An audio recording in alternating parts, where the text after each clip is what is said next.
Graça e paz, irmãos. Estamos aqui para fazer mais um estudo, o nosso 11º estudo da Carta de Paulo à Igreja de Colossenses. Hoje nós estaremos terminando de estudar o capítulo 3, estaremos falando ali dos versículos 12 até o versículo 25. E eu convido você nesse momento para que pegue a sua Bíblia, para que nós possamos estar lendo esses versículos. Colossenses, capítulo 3, versículos de 12 até o 25. As virtudes devem ser cultivadas. Revesti-vos, pois, como eleitos de Deus, santos e amados, de terno afeto, de misericórdia, de bondade, de humildade, de mansidão, de longanimidade. Suportai-vos uns aos outros, perdoai-vos mutuamente. Caso alguém tenha motivo de queixa contra outrem, assim como o Senhor vos perdoou, assim também perdoai vós. Acima de tudo isto, porém, esteja o amor, que é o vínculo da perfeição. Seja a paz de Cristo o árbitro em vosso coração, a qual também foste chamados em um só corpo, e sede agradecidos. Habite ricamente em vós a palavra de Cristo, instruí-vos e aconselhai-vos mutuamente em toda a sabedoria, louvando a Deus com salmos e hinos e cânticos espirituais, com gratidão em vosso coração. E tudo o que fizerdes, seja em palavra, seja em ação, fazei-o em nome do Senhor Jesus, dando por ele graças a Deus Pai. Esposas, sede submissas ao próprio marido, como convém no Senhor. Maridos, amai vossa esposa, e não a trateis com amargura. Filhos, em tudo obedecei a vossos pais, pois fazê-lo é grato diante do Senhor. Pais, não irrites os vossos filhos, para que não fiquem desanimados. Servos, obedecei em tudo ao vosso Senhor, segundo a carne, não servindo apenas sob vigilância, visando tão somente agradar homens, mas em singeleza de coração, temendo ao Senhor. Tudo quanto fizerdes, fazei-o de todo o coração, como para o Senhor, e não para os homens, cientes de que recebereis do Senhor a recompensa da herança. A Cristo o Senhor é que estáis servindo. Pois aquele que faz injustiça receberá em troco a injustiça feita, e nisto não há acepção de pessoas. Senhores, tratai os servos com justiça e com equidade, certos de que também vós tendes Senhor no céu. Vamos até o versículo 1 do capítulo 4. Vamos orar. Amado Deus, eterno Pai, graças te damos, Senhor, por essa oportunidade especial, quando temos, ó Deus, a chance de abrir a Tua palavra e estudarmos, ó Deus, aquilo que nela está escrita. Senhor, fala aos nossos corações, nos abençoe durante esse estudo, essa meditação, Senhor, que nós possamos ser instruídos por Ti, possamos ser cheios do pleno conhecimento da Tua vontade. Ó Deus, que a Tua palavra encontre guarida em nossos corações e que nós não venhamos somente apenas ouvir e aprender a respeito de Ti, mas que possamos colocar em prática no nosso dia a dia, Senhor, aquilo que temos aprendido, para que possamos alcançar, ó Deus, a estatura do varão perfeito. Nós te agradecemos, ó Deus, por essa oportunidade. Em nome de Jesus, amém. Irmãos, com muita frequência nós olhamos, meio que de lado para a verdade em que insiste o Novo Testamento, de que o cristianismo que não muda o homem é um cristianismo muito imperfeito. Cristianismo implica em mudança. Durante toda a aula passada, nós vimos várias vezes Paulo falando, fazei morrer em vós aquilo que já era para estar morto, não é? No capítulo 2, Paulo diz, se vocês estão mortos, por que vocês se submetem novamente, mais uma vez, não é? Estão ainda se submetendo a esse julgo. E depois Paulo vai falar, fazei, pois, morrer, não é? E ele vai citando aqui alguns pecados, alguns tipos de coisas, não é? Versículo 5 do capítulo 3, Paulo fala, fazei, pois, morrer a vossa natureza terrena, prostituição, impureza, paixão lasciva, desejo maligno, avareza, que é a idolatria. Depois Paulo vai dizer, despojai-vos igualmente de tudo isto, ira, indignação, maldade, maledicência, linguagem obscena no vosso falar, não mentais uns aos outros. E aí Paulo vai começar a dizer, vocês se revistam, não é? Vocês se despiram do velho homem com seus feitos e vocês se vestiram do novo homem que se refaz para o pleno conhecimento. Agora Paulo novamente vai dizer, revesti-vos, pois, como eleitos de Deus. Então a gente vê que todo o tempo Paulo está falando que tem que ter uma mudança, tem que haver uma mudança. O ato batismal, quando nós ali simbolicamente dizemos para o mundo que estamos morrendo para o mundo e nascendo para uma nova vida com Cristo, ela tem que implicar mudança de vida, mudança de comportamento. O cristianismo que não está, que não muda o homem, ele é um cristianismo imperfeito. A mudança, ela é progressiva. Eu estou sempre dizendo que quando nós buscamos essa perfeição, buscamos a santidade, buscamos a estatura do varão perfeito, muitas das vezes nós conseguimos galgar vários degraus e às vezes somos pegos em alguma artimanha do inimigo ou mesmo em artimanhas, em ciladas que nós mesmos travamos para a nossa vida e nós acabamos descendo vários degraus. Mas o Espírito Santo de Deus, o nosso Consolador, está ali para nos levantar, nos buscar, nos resgatar, porque, irmãos, às vezes a gente tem muita mania, né? Agora até que não, mas antigamente a pessoa falava assim, toma posse, né? Eu tomo posse daquilo que é meu, eu tomo posse da minha herança. Se tem uma posse que você pode tomar e que ela começa aqui na terra, porque nem todos nós cristãos, salvos e redimidos pela cruz de Cristo, vamos gozar aqui na terra de bens materiais, nem todos. Isso é um embate com a teologia da prosperidade, que diz que o crente ele tem que viver de forma próspera. Então, nós já estudamos aqui e vimos que nem todos, e vamos estar estudando mais ainda hoje, quando estivermos falando ali da separação, não é que havia e agora não há mais, e estaremos estudando ali quando estivermos falando de servos, e de escravos e de senhores, nós vamos ver que sim, vai ter crente que vai ser senhor e vai ter crente que vai ser servo. Então, há essa separação. Nem todo mundo nasceu para estar ali na mesma linha. Mas se tem uma coisa que o cristão, ele pode, ele deve, ele tem que tomar posse, é da vitória de Cristo na cruz pelos nossos pecados. Cristo na cruz do Calvário, ele já nos redimiu, ele nos limpou, ele nos purificou de todo pecado. Então não permita que o pecado te subjugue. Não permita, não permita que isso esteja te afrontando e te levando novamente para o estado de vil pecador.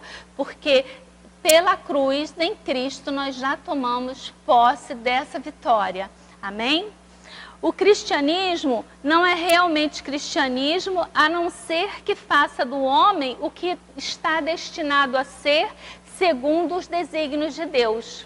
O cristianismo só é cristianismo se ele mudar o homem, porque esse é o desígnio de Deus para o homem. É interessante que muitas das vezes a gente linka muito a salvação com a nossa herança no céu. Você é salvo, o que significa ser salvo? Ser salvo é porque eu vou morar no céu.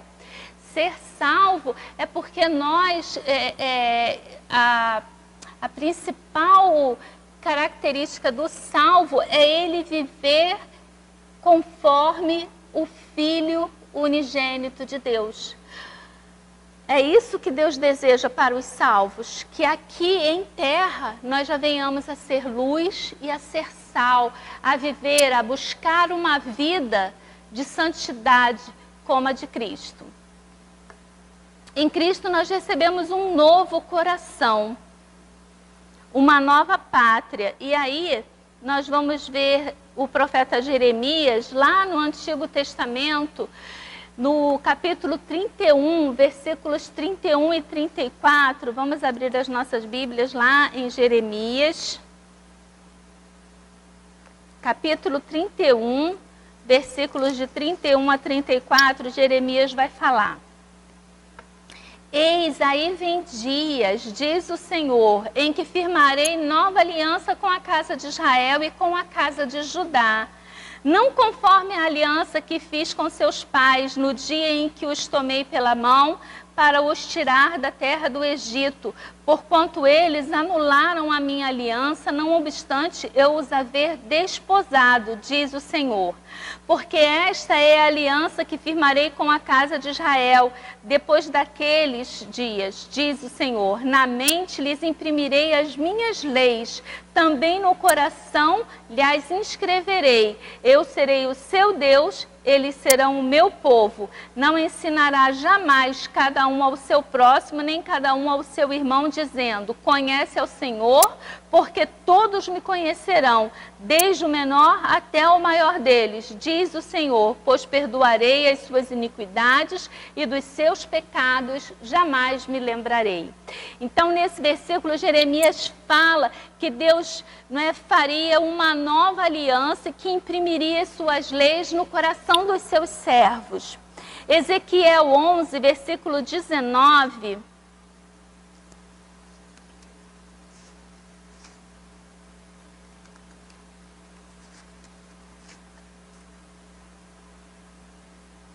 Dar-lhe-ei um só coração, espírito novo porei dentro deles, tirarei da sua carne o coração de pedra e lhes darei um coração de carne. Esse versículo é lindo, não é? Ezequiel, e no capítulo 18, versículo 31, ele repete, não é, essa afirmação.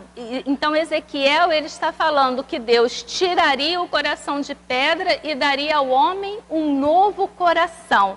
Agora, um coração segundo o seu coração, não é um coração, tem até um corinho que eu gosto muito, que ele fala, um coração disposto a obedecer, que o nosso coração esteja disposto a obedecer. Isso é o cristianismo. E em João, capítulo 3, versículo 3 e 5, Jesus declara que a maior necessidade do homem é nascer de novo. Então, João 3, versículo 3 e o versículo 5. Ali naquela conversa de Jesus com Nicodemos.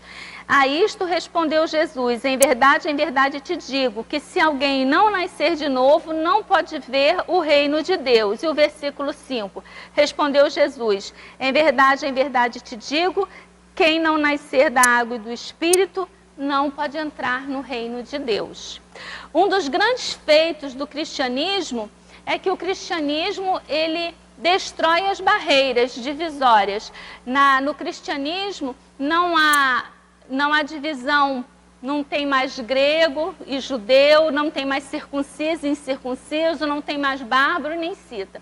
Isso nós falamos na aula passada. Na carta de Paulo aos Efésios também, Paulo vai estar falando ali, não é, que em Cristo foi derrubado o muro da separação, o muro da vergonha, porque havia essa divisão. Então, olha o que nós estamos iniciando no estudo de hoje.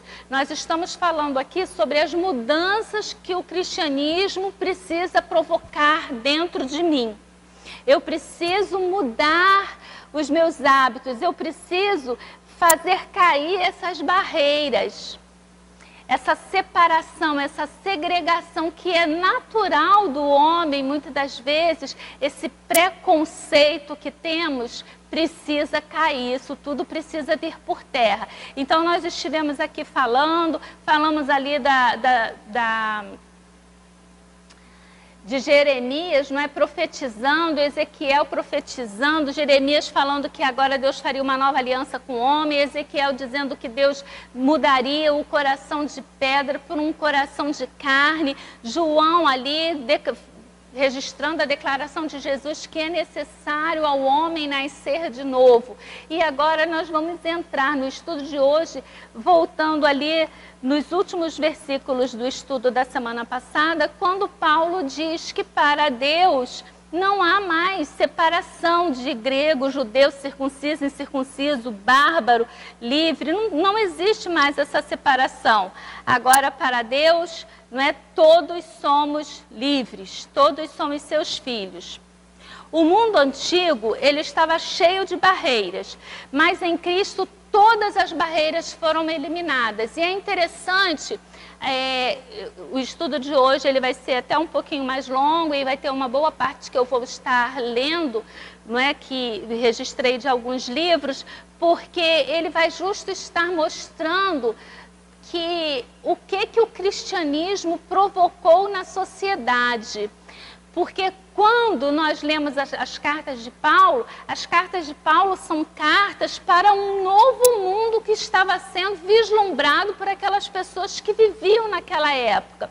Porque até então, para eles, era muito natural. Havia uma sociedade que era realmente cruel, onde havia separação. O judeu, ele se achava um povo separado e achava que todos os demais povos serviam apenas para combustível do inferno. O grego, ele achava que quem não falasse o grego, quem não fosse da sua cultura, era bárbaro.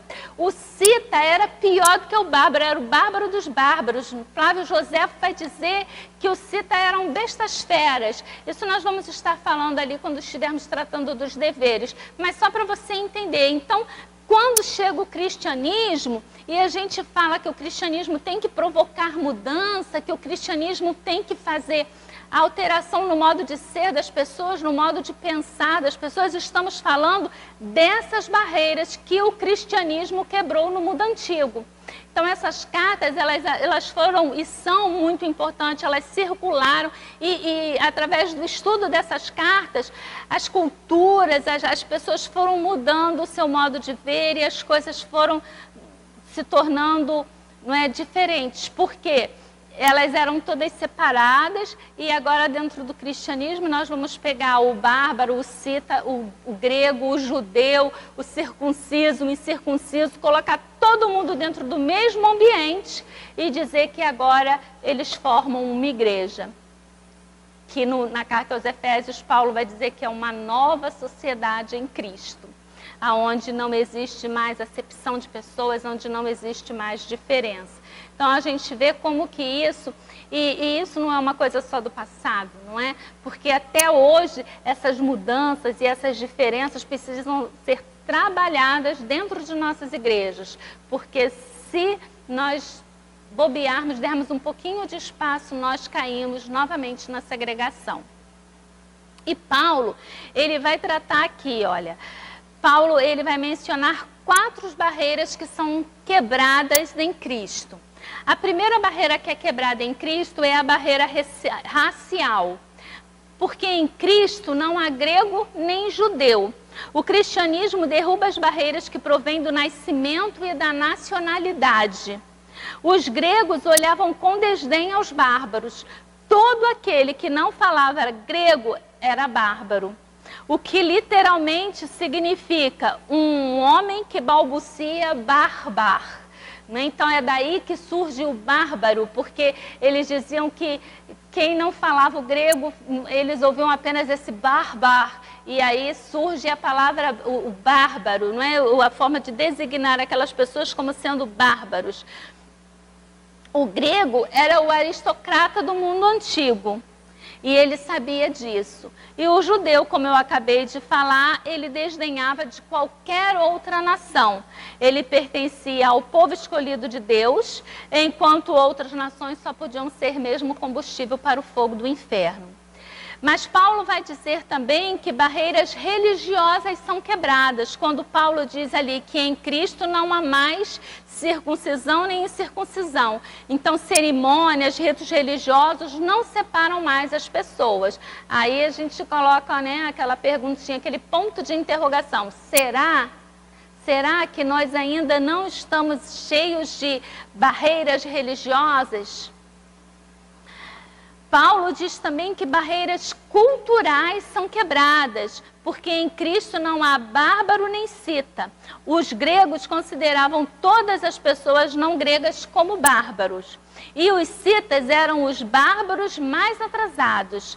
Flávio Joséfo, um historiador judeu, diz que o cita era um tipo estranho de bárbaro, bem baixo nível na escala cultural e social, pouco melhor que os animais selvagens.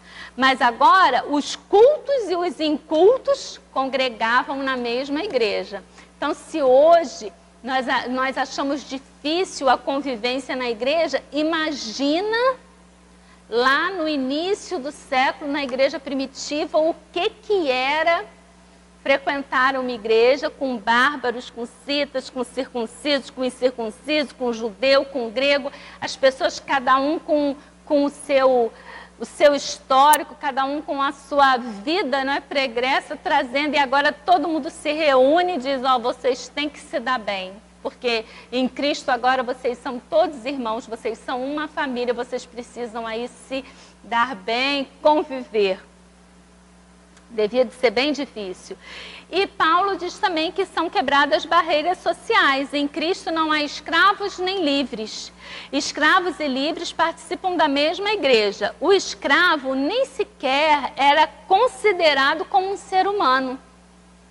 Quando a gente estuda a Bíblia, a gente ouve falar ali do escravo, a gente tem que ter em mente isso, tem que se contextualizar historicamente. Você precisa se transportar para o primeiro século e entender o que realmente significava ser escravo. Vivemos hoje numa cultura onde, se a pessoa trabalha mais de 12 horas por dia, o Ministério do Trabalho já considera ali, né, dependendo da quantidade de horas extras que ela tenha, se passar lá de uma determinada quantidade de horas semanais, ele diz que aquilo ali é trabalho escravo. Um trabalho escravo onde a pessoa está sendo remunerada, onde ela ganha as horas extras, etc. e tal. Agora você imagina o que era o escravo realmente dentro dessa cultura da igreja primitiva.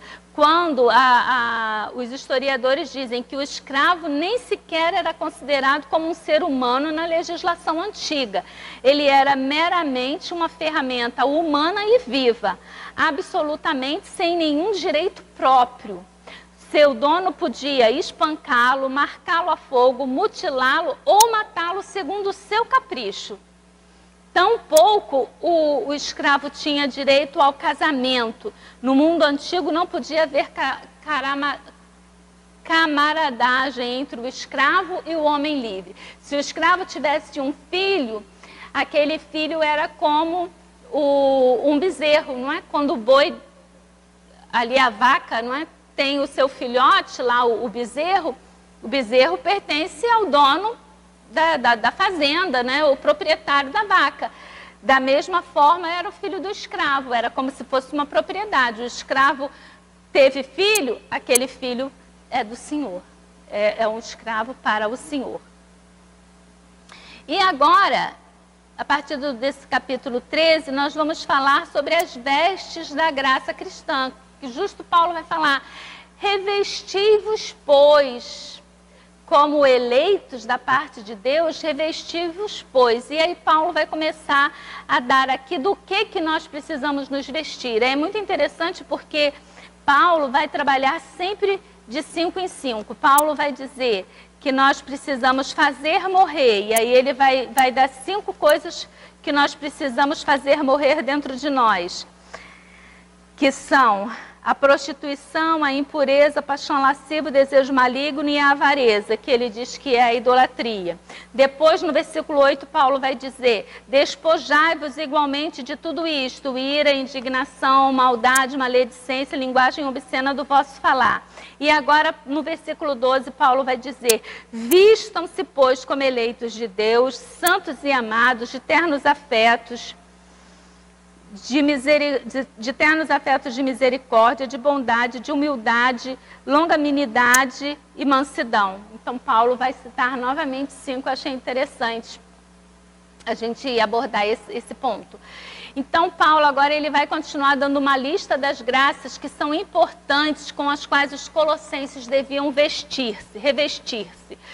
Paulo começa dirigindo seus colossenses como os escolhidos de Deus, está aqui, como eleitos, né, escolhidos de Deus, santos e amados. O significativo é que cada uma dessas 3 palavras correspondiam originalmente aos judeus. O judeu era a nação separada, o judeu era a nação santa, os judeus eram os amados de Deus. E agora Paulo está usando essa abordagem,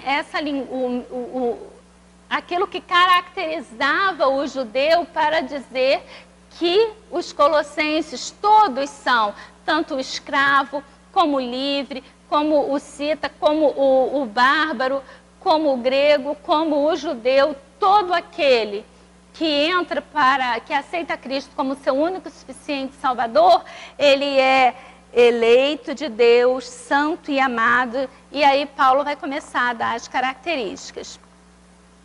Paulo toma essas 3 palavras que num tempo tinham sido possessão de Israel para aplicá-la aos gentios. Desta maneira, Paulo mostra que o amor e a graça de Deus chegaram aos limites da terra. Na economia de Deus não existe a cláusula de nação favorecida, mais favorecida. É extremamente significativo que cada uma das virtudes e graças da lista tem a ver com relações pessoais. Não se mencionam virtudes como a eficiência, a inteligência, a eficiência, a diligência. Não, ele está citando aqui tudo isso. Não é que tudo isso não careça de importância, mas as grandes virtudes cristãs básicas são as que dominam as relações humanas. Eu vou repetir porque eu acho que ficou um pouco embolada essa parte, não é? Eu vou ler e depois eu explico. Então, eu botei aqui. É extremamente significativo que cada uma das virtudes e graças da lista, que são essas que nós acabamos de ler, de ternos afetos de misericórdia, de bondade, humildade, mansidão e longanimidade, tem a ver com relações pessoais, não é? Humildade, bondade, mansidão, longanimidade é no trato pessoal. Não se mencionam virtudes como a eficiência, inteligência, diligência. Não é que a inteligência, eficiência e diligência não tenham importância, mas é que as grandes virtudes cristãs, a virtude básica do cristão, ela está relacionada, elas são as que dominam as relações humanas. Essas são as virtudes básicas do cristão. Elas dão a tônica do cristianismo. O cristianismo tem em sua parte divina o dom maravilhoso da paz. Em sua parte humana, a solução triunfal do problema de convivência. Vou repetir. O cristianismo tem em sua parte divina o dom maravilhoso da paz. E em sua parte humana, a solução triunfal do problema da convivência. Paulo começa com uma íntima misericórdia. Se houver algo que o mundo, se havia algo que o mundo antigo precisava, era de misericórdia. Se hoje é difícil lidarmos com as diferenças dentro de nossas igrejas, com as diferenças culturais, com as diferenças que temos dentro de nossas igrejas, imagine, irmãos, realmente você ser membro de uma igreja primitiva. Vamos avançar. Revesti-vos, pois, como eleitos de Deus, santos e amados, de entranhas de misericórdia, de benignidade, humildade, mansidão e longanimidade, suportando-vos uns aos outros e perdoando-vos uns aos outros. Se alguém tiver queixa contra o outro, assim como Cristo vos perdoou, assim fazei vós também. No versículo 10, Paulo demonstrou que o cristão foi vestido de novo. E agora Paulo recomenda que o cristão seja revestido de misericórdia, benignidade, bondade, humildade. Qual é a diferença de se vestir e de revestir? Qual é a vestimenta do novo homem?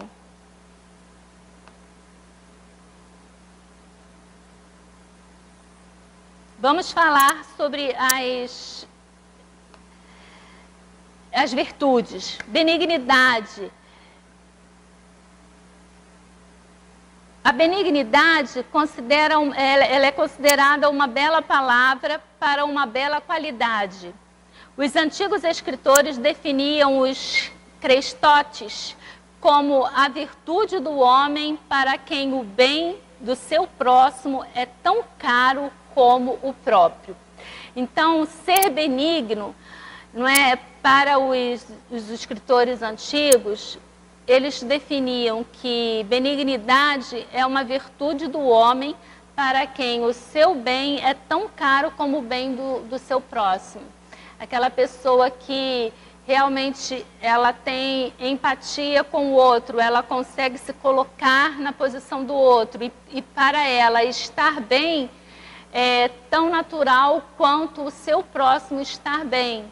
Ele não considera estar bem se o próximo não está bem. E aí a gente vê que como falta benignidade nos nossos dias, não é? Nós estivemos aqui agora, estamos passando por essa questão toda do vírus. E as pessoas diziam assim, depois da quarentena as pessoas vão ser melhores. Havia essa expectativa de que após estarmos isolados dentro de nossas casas, quando voltássemos ao convívio social, nós seríamos pessoas melhores. E aí eu te pergunto, isso acontece? Isso aconteceu? Não. O que nós vimos foi o aumento do arroz. Por que o arroz aumentou? Porque quem tinha dinheiro correu para o supermercado para fazer estoque de alimentos. Nós vemos os Estados Unidos comprando doses de vacina praticamente dominando todo o mercado das futuras vacinas, porque ele quer garantir primeiro o bem do povo americano. E isso é um exemplo lá, em termos mundiais, de outro país, mas temos o exemplo aqui do arroz, nós temos vários exemplos de coisas que, pelo contrário, até mesmo a questão da pessoa não se preocupar com o outro, quando ela não usa máscara, quando ela vai para o barzinho, quando ela vai para a praia, quando ela vai para um convívio com várias pessoas, onde várias pessoas estão reunidas e não se tem o controle, não se tem o domínio, se ali naquele grupo alguém tem ou deixa de ter a doença, é uma forma de não valorizar, não ter não dar a devida importância para o próximo. Porque se eu me preocupo com o próximo, não importa se eu sou ou não do grupo de risco, não importa se eu já me contaminei ou não, eu não vou fazer aquilo porque eu posso prejudicar o meu próximo. Então a gente vê que realmente é como que são 2000 anos de história desde que a carta foi escrita, desde que essas questões foram colocadas, e nós continuamos vendo esse tipo de problemática nos nossos dias.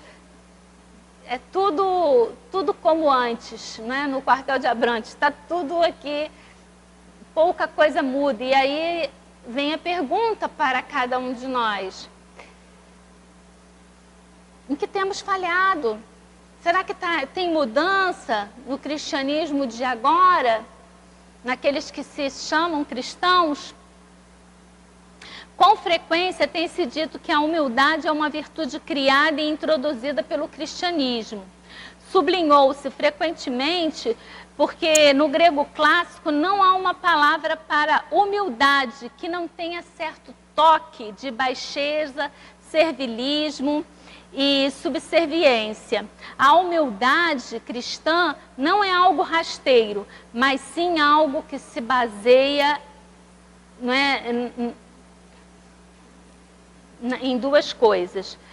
Então nós temos aqui a humildade, ela no passado ela era uma coisa tida por não era considerado uma qualidade. Ela estava sempre ligada a uma questão de subserviência, e agora a qualidade, a humildade cristã, ela não é mais um rasteio, mas ela passa a ser uma qualidade dentro do cristianismo. Então, o cristianismo, ele introduziu a humildade dentro dessa sociedade. A humildade cristã não é algo rasteiro, mas sim algo que se baseia em duas coisas. Em primeiro lugar, a humildade se baseia no seu aspecto divino. Ela na consciência sempre presente na condição de criatura humana. Deus é o Criador, o homem é a criatura. E isso, por si só, já é um ponto de nós sermos humildes diante de Deus, porque Ele é o nosso Senhor. Nós somos sempre criatura na presença do Criador. Por isso, a humildade ela está baseada nesse ponto. Em segundo lugar, o aspecto humano se baseia na crença de que todos os homens são filhos de Deus. E quando vivemos em meios de homens e mulheres que são todos de linhagem real, então não tem arrogância. O que nós falamos aqui? Que então no início a humildade ela era ligada no sentido de subserviência, etc. e tal. E o cristianismo ele introduz a humildade como uma qualidade. E ele introduz isso fincado em dois pontos. Primeiro, no ponto de que todos nós somos criaturas de Deus. Então, diante de Deus, todos nós somos criaturas, porque Ele é o nosso Criador, todos nós somos servos. Então, esse é um ponto. E, em segundo lugar, no aspecto humano, que se baseia na crença de que todos os homens são filhos de Deus.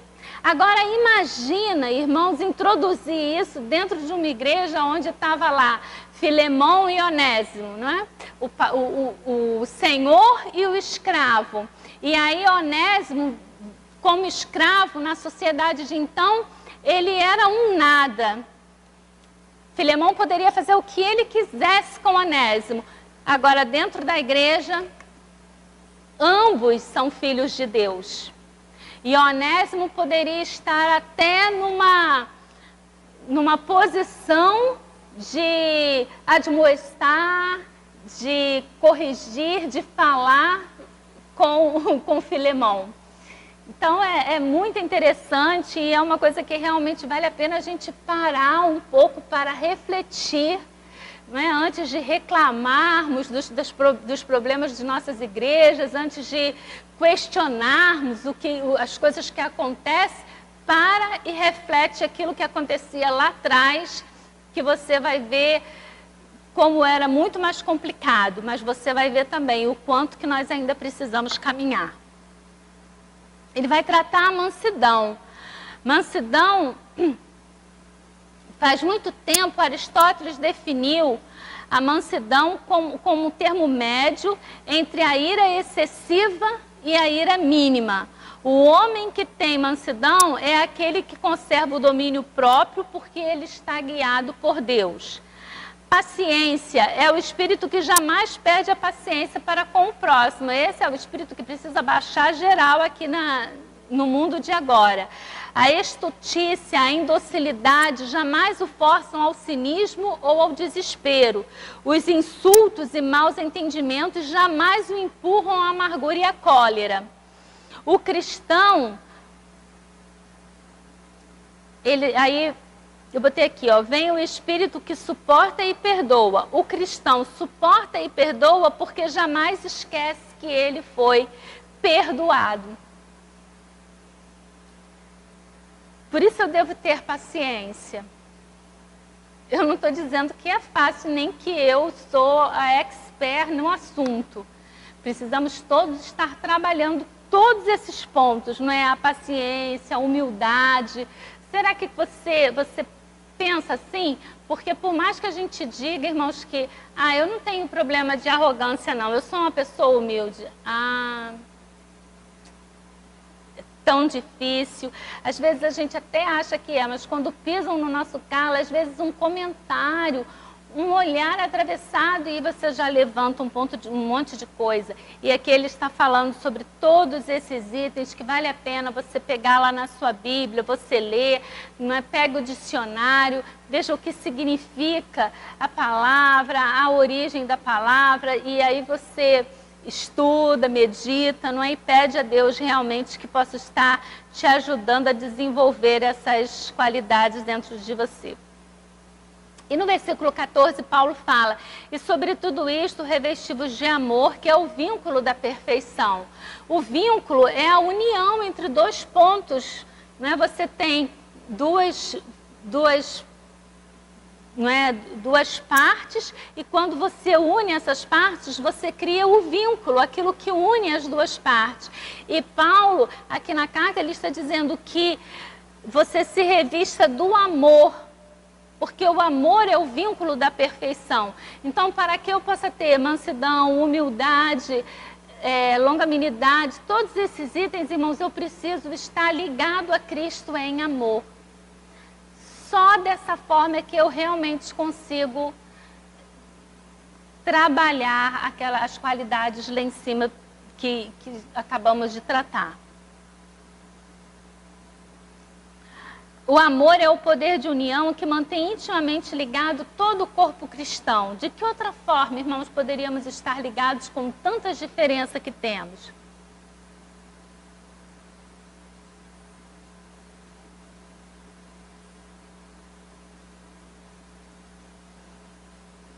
No versículo 15, Paulo diz, e a paz de Deus, para a qual também fostes chamados em um corpo, domine os vossos corações e sede agradecidos.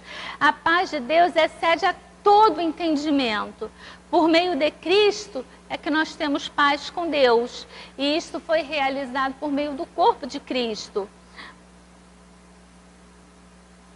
Paulo passa a uma imagem expressiva, que a paz de Cristo decida tudo em vossos corações. O que Paulo está dizendo? Seja a paz de Cristo o árbitro em vosso coração. O verbo que Paulo está empregando aqui pertencia à arena dos campos atléticos.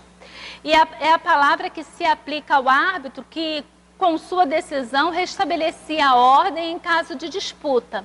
Se a paz de Jesus Cristo for o árbitro no coração de cada homem, então, quando os homens entram em conflito, os sentimentos são arrastados em duas direções ao mesmo tempo, né? Ou quando o amor cristão estiver em conflito em nossos corações, com a irritação e as irritações anticristãs, a decisão de Cristo nos levará pelo caminho do amor. E a igreja continuará sendo um só corpo, tal como deve sê-lo. O caminho para operar realmente é designar a Jesus Cristo como árbitro das emoções, que estão em conflitos em nossos corações. Se aceitarmos suas decisões, não podemos agir mal. O problema é que hoje em dia muitas decisões são colocadas na conta de Cristo, sem ser decisões de Cristo. Não é? Porque o que Paulo está falando aqui, quando ele diz que seja a paz de Cristo o árbitro das nossas decisões, o árbitro dos nossos conflitos, então toda vez que eu tiver um conflito interno, seja na igreja, seja com pessoas que não pertencem à igreja, eu deveria buscar a vontade de Deus. Ele é que é o vínculo, o amor, não é? Vínculo da perfeição. Então eu deveria buscar em Cristo essa paz. E aí, através daquilo que ele me dirigisse, me designasse, então eu tomaria as decisões. Se nós seguíssemos isso, não haveria tanta divisão, não haveria divisão de igreja, a igreja não se dividiria, não haveria disputas dentro da igreja e nem do lado de fora, porque nós levaríamos a paz. Não tem o ditado que diz que quando um não quer, dois não brigam? Quantas vezes, não é, nós temos brigas lá fora, seja no trabalho, com o vizinho, etc. e tal, por questões que nós não buscamos em Cristo para que Ele seja o árbitro, né, das nossas decisões.